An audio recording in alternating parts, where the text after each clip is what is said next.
ಬಿಜೆಪಿಯ 18 ಶಾಸಕರ ಅಮಾನತನ್ನ ಮಾಡಿರ್ತಕ್ಕಂಥದ್ದು, 6 ತಿಂಗಳ ಕಾಲ ಅಮಾನತ್ ಮಾಡಿರ್ತಕ್ಕಂಥದ್ದು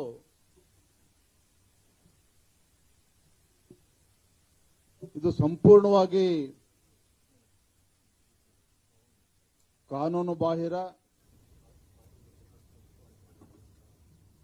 ಅಸಂವಿಧಾನಾತ್ಮಕ, ಏಕಪಕ್ಷೀಯ ಹಾಗೂ ಮನಸೋ ಇಚ್ಛೆಯಿಂದ ತೆಗೆದುಕೊಂಡಿರ್ತಕ್ಕಂಥ ಒಂದು ನಿರ್ಧಾರ ಅನ್ನೋದನ್ನ ನಾನು ಈ ಸಂದರ್ಭದಲ್ಲಿ ಹೇಳೋದಕ್ಕೆ ಇಚ್ಛಪಡ್ತೇನೆ. ದುರಂತ ಅಂತ ಹೇಳಿದ್ರೆ ಯಾವ ಕಾರಣಕ್ಕೋಸ್ಕರ ಸ್ಪೀಕರ್ ಅವರು ನಮ್ಮ 18 ಶಾಸಕರನ್ನ ಅಮಾನತು ಮಾಡುವ ನಿರ್ಧಾರವನ್ನು ಘೋಷಣೆ ಮಾಡಿದ್ರು, ಯಾವ ಕಾರಣಕ್ಕೆ ಅಂತ ಹೇಳಿದ್ರೆ ಏನು ಮಾನ್ಯ ಮುಖ್ಯಮಂತ್ರಿಗಳು, ಹಣಕಾಸಿನ ಸಚಿವರು ಮತ್ತು ಕಾಂಗ್ರೆಸ್ ಸರ್ಕಾರ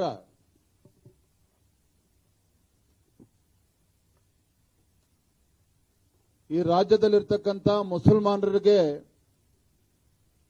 ಸರ್ಕಾರಿ ಕಾಮಗಾರಿಗಳಲ್ಲಿ 4% ರಿಸರ್ವೇಶನ್ ಅನ್ನು ನೀಡ್ತೇವೆ ಎನ್ನುವ ನಿರ್ಧಾರವನ್ನು ಕೈಗೊಂಡಿದ್ದಾರೆ.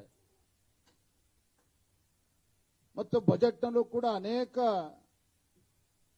ಅಲ್ಪಸಂಖ್ಯಾತರ ಓಲೈಕೆ ಮಾಡತಕ್ಕಂಥ, ಹಿಂದೂಗಳಿಗೆ ಅಪಮಾನ ಮಾಡತಕ್ಕಂಥ ನಿರ್ಣಯಗಳನ್ನು ರಾಜ್ಯ ಸರ್ಕಾರ ಏನು ಬಜೆಟ್ನಲ್ಲಿ ಘೋಷಣೆ ಮಾಡಿದ್ದಾರೆ. ಈ ಒಂದು ಹಿಂದೂ ವಿರೋಧಿ ನೀತಿಗಳನ್ನು ಏನು ಕಾಂಗ್ರೆಸ್ ಸರ್ಕಾರ ಅನುಸರಿಸ್ತಾ ಇದೆ, ಸಿದ್ದರಾಮಯ್ಯನವರು ಏನು ಅನುಸರಿಸ್ತಾ ಇದ್ದಾರೆ, ಈ ವಿಚಾರವನ್ನು ಎತ್ಕೊಂಡು ಸದನದ ಒಳಗಡೆ ಭಾರತೀಯ ಜನತಾ ಪಾರ್ಟಿ ಹಾಗೂ ಜೆಡಿಎಸ್ ಒಟ್ಟಾಗಿ ಒಂದಾಗಿ ನಾವು ನಿರಂತರವಾಗಿ ಹೋರಾಟಗಳನ್ನು ಮಾಡ್ಕೊಂಡು ಬರ್ತಾ ಇದ್ವಿ. ಸದನದಲ್ಲೂ ಕೂಡ ವಿಚಾರವನ್ನು ಪ್ರಸ್ತಾಪ ಮಾಡಿದ್ವಿ. ಆದರೆ ನಿನ್ನೆ ದಿನ ನಮ್ಮ ಶಾಸಕರುಗಳು ಬಾವಿಗೆ ಇಳಿದು ಹೋರಾಟ ನಡೆಸತಕ್ಕಂಥ ಸಂದರ್ಭದಲ್ಲಿ ಈ ರೀತಿ ಏಕಾಏಕಿಯಾಗಿ ನಮ್ಮ ಶಾಸಕರನ್ನ ಅಮಾನತ್ ಮಾಡಿರ್ತಕ್ಕಂಥದ್ದು ಇದು ಸಂಪೂರ್ಣ ಕಾನೂನು ಬಾಹಿರ ಅನ್ನೋದನ್ನ ಈ ಸಂದರ್ಭದಲ್ಲಿ ಮತ್ತೊಮ್ಮೆ ಸ್ಪಷ್ಟವಾಗಿ ಹೇಳೋದಕ್ಕೆ ಇಚ್ಛಪಡ್ತೇನೆ. ನಾನು ವಿಚಾರಕ್ಕೆ ಮತ್ತೆ ಬರ್ತೇನೆ. ಆದರೆ ಹಣಕಾಸಿನ ಸಚಿವರಾಗಿರ್ತಕ್ಕಂಥ ಮಾನ್ಯ ಮುಖ್ಯಮಂತ್ರಿಗಳು ಸಂವಿಧಾನದ ಬಗ್ಗೆ ನಮಗೆ ಪಾಠ ಹೇಳ್ತಕ್ಕಂಥ ಮಾನ್ಯ ಮುಖ್ಯಮಂತ್ರಿಗಳು ಪದೇ ಪದೇ ಡಾಕ್ಟರ್ ಬಾಬಾ ಸಾಹೇಬ್ ಅಂಬೇಡ್ಕರ್ ಅವರ ಹೆಸರನ್ನು ದುರುಪಯೋಗ ಪಡಿಸಿಕೊಳ್ತಕ್ಕಂಥ ಈ ಕಾಂಗ್ರೆಸ್ ಮುಖಂಡರುಗಳು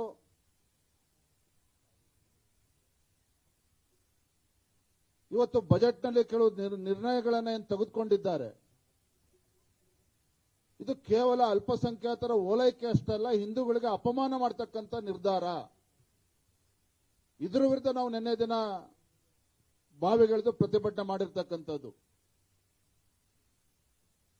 ಸರಿನಾಗದೆ ಸಿದ್ದರಾಮಯ್ಯ ತೆಗೆದುಕೊಂಡಿರ್ತಕ್ಕಂಥ ನಿರ್ಣಯ. ನಮ್ಮ ಸಂವಿಧಾನದಲ್ಲಿ ಧರ್ಮ ಆಧಾರಿತ ಯಾವುದೇ ಒಂದು ರಿಸರ್ವೇಶನ್ ಅನ್ನು ಕೊಡೋದಕ್ಕೆ ಸಾಧ್ಯ ಇಲ್ಲ. ಇದರ ನಡುವೆನೂ ಕೂಡ ಒಂದು ಕಡೆ ಮುಸಲ್ಮಾನರಿಗೆ ಸರ್ಕಾರಿ ಕಾಮಗಾರಿಗಳಲ್ಲಿ 4% ಮೀಸಲಿಡ್ತೇವೆ ಅನ್ನುವುದು, ಮತ್ತೊಂದು ಕಡೆ ಮುಸ್ಲಿಂ ಯಾರು ವಿದ್ಯಾರ್ಥಿಗಳು ಹೊರದೇಶಕ್ಕೆ ಹೋಗ್ತಾರೆ ಉನ್ನತ ವಿದ್ಯಾಭ್ಯಾಸಕ್ಕೆ, ಅವ್ರಿಗೆ 20 ಲಕ್ಷ ಇದ್ದಿದ್ದು 30 ಲಕ್ಷ ರೂಪಾಯಿ ಕೊಡ್ತೇವೆ ಅಂತಕ್ಕಂಥದ್ದು, ಮತ್ತೆ ಹಿಂದೂ ಮುಸಲ್ಮಾನ್ ಹೆಣ್ಮಕ್ಳಿಗೆ ಸೆಲ್ಫ್ ಡಿಫೆನ್ಸ್ ಅವ್ರಿಗೂ ಕೂಡ ಬಜೆಟ್ ಅಲ್ಲಿ ಹಣವನ್ನು ಮೀಸಲಿಟ್ಟಿರ್ತಕ್ಕಂಥದ್ದು. ನಾನು ನಿನ್ನೆದನ್ನು ಕೂಡ ಹೇಳಿದ್ದೇನೆ.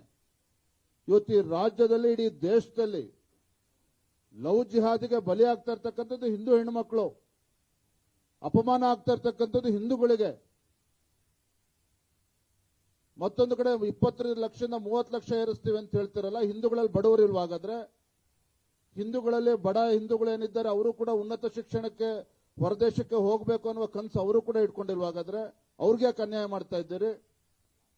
ಮತ್ತಿದೆಲ್ಲದಕ್ಕಿಂತ ಮಿಗಿಲಾಗಿ ಒಬ್ಬ ರಾಜ್ಯದ ಮುಖ್ಯಮಂತ್ರಿಗಳಾಗಿ ಮುಸಲ್ಮಾನರಿಗೆ 4% ಇವತ್ತು ರಿಸರ್ವೇಶನ್ ಕೊಡ್ತೇವೆ ಸರ್ಕಾರಿ ಕಾಮಗಾರಿಗಳಲ್ಲಿ ಅಂತ ಹೇಳಿದ್ರೆ ಇದಕ್ಕಿಂತ ಕಾನೂನು ಬಾಹಿರವಾಗಿ ಒಬ್ಬ ರಾಜ್ಯದ ಮುಖ್ಯಮಂತ್ರಿಗಳು ಆಲೋಚನೆ ಮಾಡೋದಕ್ಕೆ ಸಾಧ್ಯ ಇಲ್ಲ.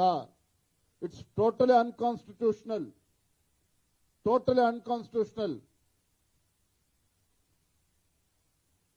ಇದನ್ನ ಪ್ರಶ್ನೆ ಮಾಡಿದ್ರೆ ರಾಜ್ಯ ಸರ್ಕಾರದ ತಾಳಕ್ಕೆ ತಕ್ಕಂತೆ ಇವತ್ತು ಮಾನ್ಯ ಸಭಾಧ್ಯಕ್ಷರು ನೆನೆಯನ್ನು ಕುಣಿದಿದ್ದಾರೆ. ಇವತ್ತು ನಮ್ಮ ಶಾಸಕರನ್ನ ಅಮಾನತು ಮಾಡೋದು ಮುಖ್ಯನ, ಇದನ್ನು ನಾವು ಖಂಡಿಸ್ತೇವೆ.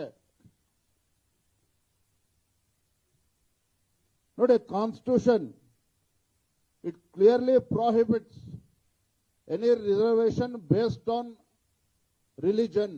ಇದ್ರ ಬಗ್ಗೆ ಯಾವುದೇ ರೀತಿ ಗೊಂದಲ ಇಲ್ಲ.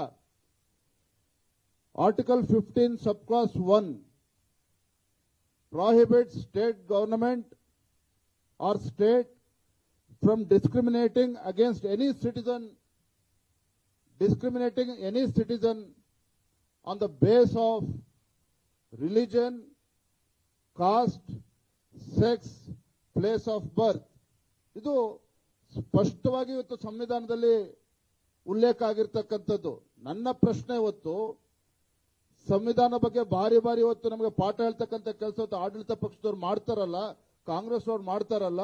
ನಿಮ್ಮ ಈ ನಡೆ ಮುಸಲ್ಮಾನರಿಗೆ ಇವತ್ತು 4% ಇವತ್ತು ರಿಸರ್ವೇಶನ್ ಕೊಡ್ತಕ್ಕಂಥದ್ದು ಇದು ಸಂವಿಧಾನ ವಿರೋಧಿ ನಡೆ ಅಲ್ವಾ? ಹಾಗಾದ್ರೆ ಇದನ್ನ ನಾವು ಒಪ್ಕೊಂಡು ಕೂರ್ಬೇಕಾಗತ್ತೆ ಸುಮ್ಮನೆ ಆಗ ಸದನದಲ್ಲಿ.